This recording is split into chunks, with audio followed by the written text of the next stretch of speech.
My daughter walked the streets for 3 months trying to sell candy bars so I wouldn't have to pay for the whole trip for her senior trip. She's been looking forward to this since the 10th grade.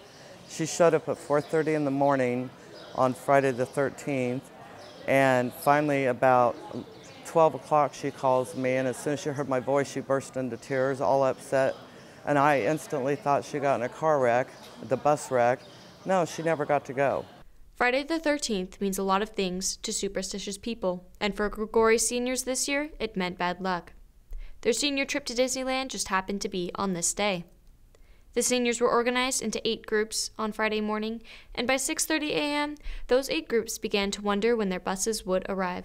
Through the course of events on Friday morning, we had a failure of buses to arrive on time, and ultimately we had a failure of buses to arrive at all, which created a compounding effect of consequences that kind of rippled throughout the entire experience, including one bus that had a really, really poor experience.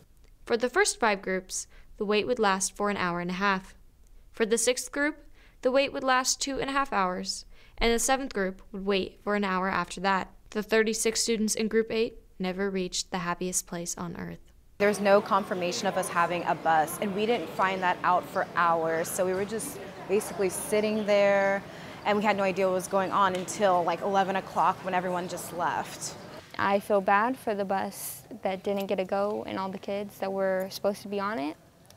I mean, some of them were special ed kids that don't even get to experience some moments that we do get to experience. I feel really bad because I'm a pal, and I'd love for them to experience that. However, most of the senior class was fortunate enough to board a bus. I was on the dreaded bus 6. We didn't leave until about 8.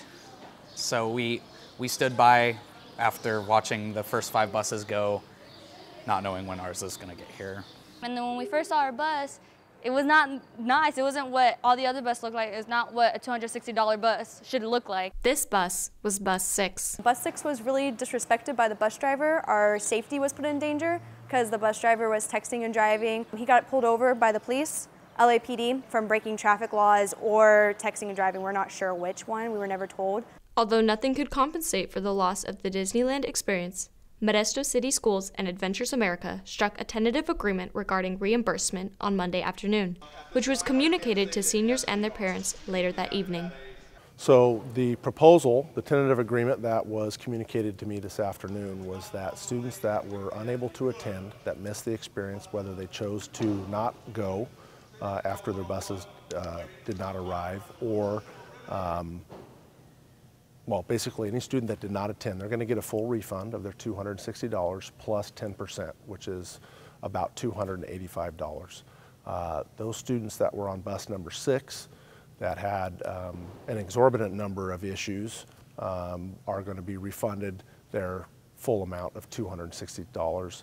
And those students that were on bus number 7 that arrived very late as well are going to be reimbursed $100 of their $260 fee.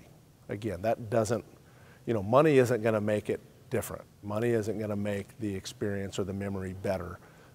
But it's the only thing that tonight I had to offer based on what we were able to resolve with the company today. The district did fight harder. On Tuesday, it was revealed that the 36 students that did not go to Disneyland received a full refund and the opportunity to go to Disneyland today.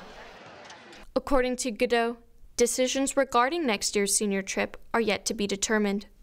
So maybe after all, the happiest place on earth is still within reach. Reporting for JNN, this has been Emma Jacobson and Kelly Kiernan.